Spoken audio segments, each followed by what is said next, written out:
Mr. Archimedes of ancient Greece.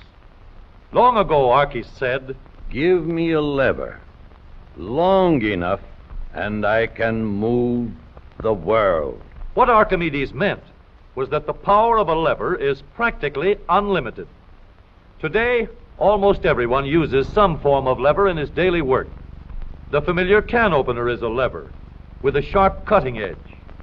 The playground seesaw is just a simple lever, too. It takes a lot of force to start a freight car moving, yet the railroad man can start the heaviest freight cars easily with a pinch bar, a powerful lever which turns the wheel. Tough luck, old boy. Here's a place where a lever comes in mighty handy. Let's take the simplest kind of lever, a rigid bar working on a fixed support called a fulcrum. One end of this lever is twice as long as the other. Let's put a 10-pound weight on this end, and now we'll put half as much weight on this end. 5 pounds, balance 10. If we have 25 pounds to lift, we just use a longer lever. The 5 pounds will now balance 5 times as much. Let's raise the lever in the air, change its shape a little, and we have a crank. Or we can add a second lever and have a double crank. Now the short arm moves 1/4 the distance, but we get 4 times the force. If we want continuous motion, we need more arms. Now we have levers that turn. The larger paddle wheel makes fewer turns, but it delivers more force. A paddle wheel is nothing but a never-ending series of levers. We can make the wheels stronger and lessen friction where the wheels touch each other by rounding off the edges and shaping them into teeth that will slide in and out smoothly. Now, the power flows smoothly and continuously through spinning leverage of gear wheels. Gears are made in many kinds and many sizes. Little gears, big gears, worm gears, bevel gears, and even lopsided gears. Over 100 million gears are spinning over the roads in the transmissions of our automobiles. The transmission is located right at the bottom of the gear shift lever. Let's start from scratch and put together a model of the gears that we shift in our motor car. The shaft on the left comes from the engine. The shaft on the right carries the power back to the rear wheels. To connect these two with gears, we'll need another shaft, known as a counter shaft. These two gears carry the power from the engine shaft to the counter shaft and are always connected or in mesh. This gear on the drive shaft going to the wheels is free to turn around the shaft. We'll put it in mesh with another gear on the counter shaft. These gears are always in mesh and keep turning while the engine is running.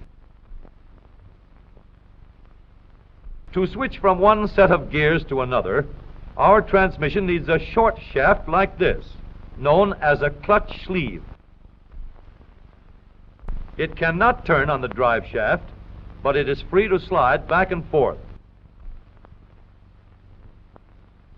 On the sleeve, we'll mount a large gear, which we can shift back and forth to mesh with the small gear in the middle of the counter shaft.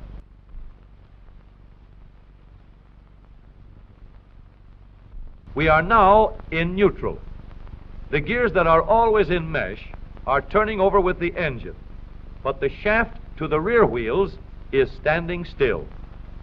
A 3,000-pound automobile takes a lot of force to start. So in low speed, we get the greatest leverage by letting the smallest gear on the counter shaft turn the largest gear on the drive shaft. The engine on this model is running at a constant speed of 90 revolutions a minute.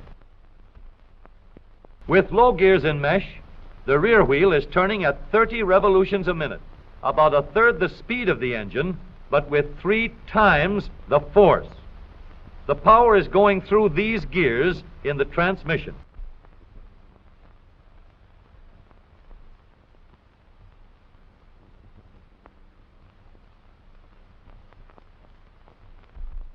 After we've started the car rolling, we want fast pickup.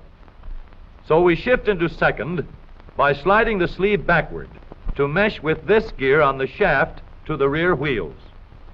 The wheel is now turning at 60 revolutions a minute, and the power flows through these gears.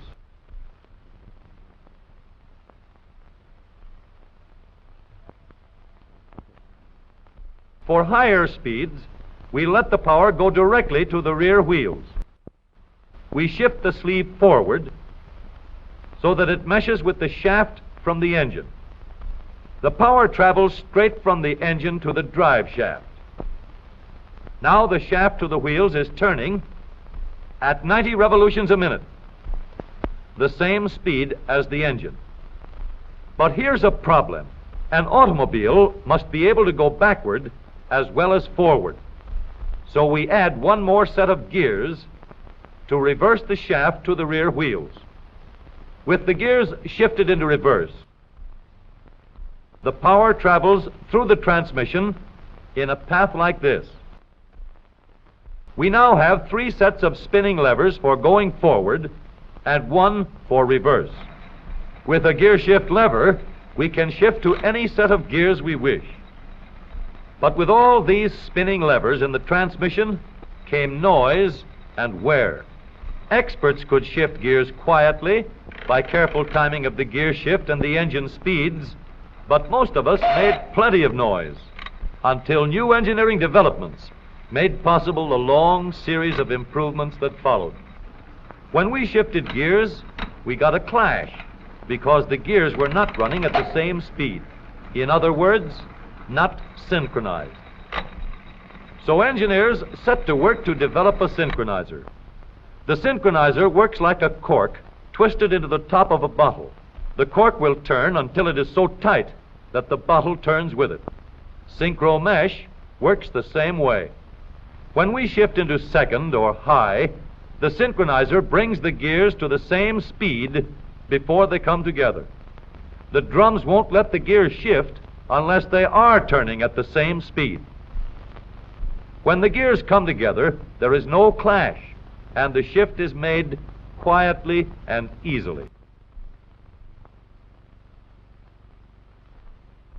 In the transmission of the up-to-date automobile, we have a powerful low gear to give us a strong spinning leverage in starting. A fast-turning motor must set the weight of the car in motion. In second speed, we can change leverage to get going fast at the same engine speed. With the leverage of third gear, power goes directly to the rear wheels, and we can go as fast as we want. Now every driver can shift gears at any time, regardless of speed. Here is a hill that will give us a real chance to see how smoothly and reliably our spinning levers work in our automobile transmission. This driver is going to let her car gain a speed of 60 miles an hour down the hill.